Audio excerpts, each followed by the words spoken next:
Let's go to Roy in Georgia, former military. Go ahead. Give us your take, Roy. Mr. Jones, Roy Callahan, West Central Georgia, 80 years old, military intelligence in Korea, Army Security Agency, Uniform Division of NSA. Mr. Jones, the question is this. Last night, Mr. Craig Hewlett was on George Norrie for the first 2 hours, and I left voicemails with Ms. Kristen Davies to get to you, to get to Mr. Ted Anderson, and to get to you, and to try to have you hear that broadcast before you went on the air today. Are you familiar with the name Mr. Craig Hewlett, sir? Hewlett? No. How do you spell it? I would suppose it's Hewlett.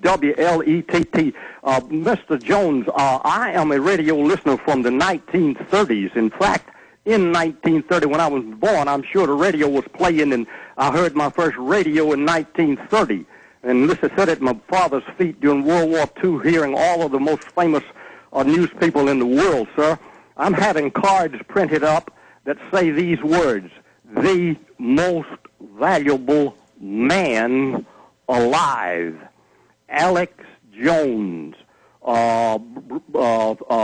And then I'm going to give a way to hear you, which would be Penny Talk, telephone number, $1.80 for 3 hours any weekday. Well, that's an awesome way to get the word out. But I mean, tell us, sir, specifically with your background, what your view is on this takeover. Well, sir, Mr. Craig Hewlett said last night that what you fear so horribly is already exists, sir. That's what scared me to death. And that's right. The grid is in place, but they haven't fully released it on us yet. He says the one point. What a master is saying that the 1.45 quadrillion in assets, or which are as of now counted as assets, located in the Cayman Islands. Sir, before you sleep, access stream link. Well, no, I will, and I'll try to call George Norrie about it. But specifically, it's on record that thousands of trillions have been stolen. Thousands of trillions, and it's 1.5 quadrillion is the conservative number. The Washington Post says 600 trillion.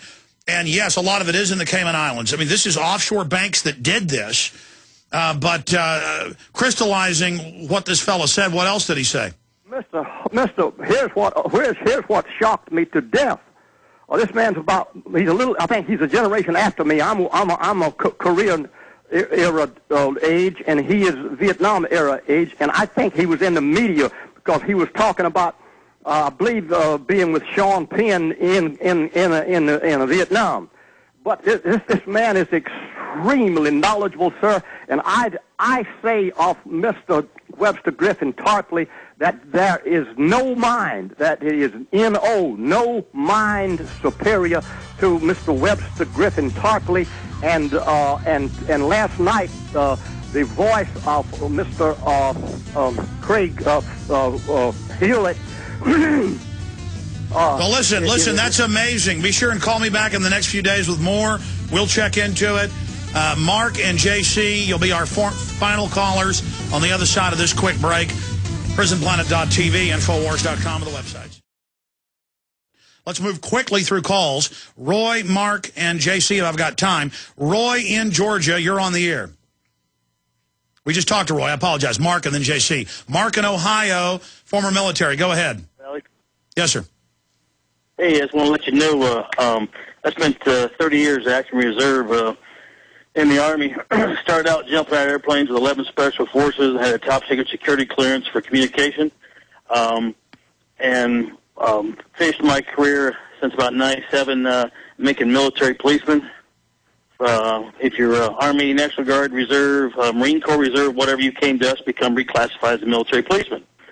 And I used to get those are people, patriots or aficionados who go to eBay and those kind of stuff. Uncle Sam, the big brother, is watching eBay. I got a visit from 2 FBI agents even though they knew I was a Master Sergeant in the Army Reserve, had a previous holder of a top secret security clearance, they wasted their time to come to see me and ask me why I was buying bulletproof vests. I whipped out my ID. I said, "Are you guys dressed alike? With your gray pants, your blue jackets, the same dark tie?" I said, "When we play Army, the Reserve and the National Guard does not have enough money like a normal active Army side, and a lot of our instructors, we purchase our own equipment. We have friends that are being deployed and stuff." So I said, "I got a question. So why are you asking me what I'm doing when you know who I am?" I said, "My name is not Ahmed. I have a security clearance." I said, "Half the administrations there now couldn't pass a security clearance to be a military policeman." You're the enemy. It's all targeted at you. We are the enemy because this is a criminal government. Alex, it's absolutely insane. And the former police officer that I know that's with the State Highway Patrol, the state of Ohio allowed 50 state patrolmen to go to the G27 in Pennsylvania. I know. It's incredible. Mark, you got to call me back again. Key info. JC in Wyoming, last caller, Marines. Go ahead. Hey, Alex, how you doing? Good, buddy. Got a minute and a half. Okay, first of all, I'm a former Marine. And do you remember the whole Jordan standoff with the free men up in Montana? Yes. Okay, well, I was in the Marines at the time, and they thought it was going to kind of go ugly, I think, because they came to my Marine unit, because we were very close by, and asked if we could assist them if things went south. And a lot of us in my unit had some problems with it. So, and that's done everywhere, just to acclimate everyone. Well, but some of us, especially the way we're raised in Montana, a lot of us are like, well, we got a problem with it. But what they tried to hit us with, and I think a lot of these young guys are getting hit with, Alex, is part of your oath. Oath Keepers keeps talking about. Part of your oath is to defend the Constitution or to defend the country against enemies, both foreign and domestic. But the Congress has got to do that, and we have posse comitatus because it's a danger to the nation. You just can't have police show up and say, "Come help us." Exactly. See, this is what I'm trying to say. They're using that play on words, calling patriots domestic terrorists. Yes. Because that gets these younger kids thinking the domestic terrorist, and then they swore oath to defend the country against the enemies, foreign and domestic. So that's why the key play on words, domestic terrorists. I mean, I think instead of teaching the Constitution like they should be in the Bill of Rights, they're more using key points and play on words. I agree. I'm out of time. Call me back again.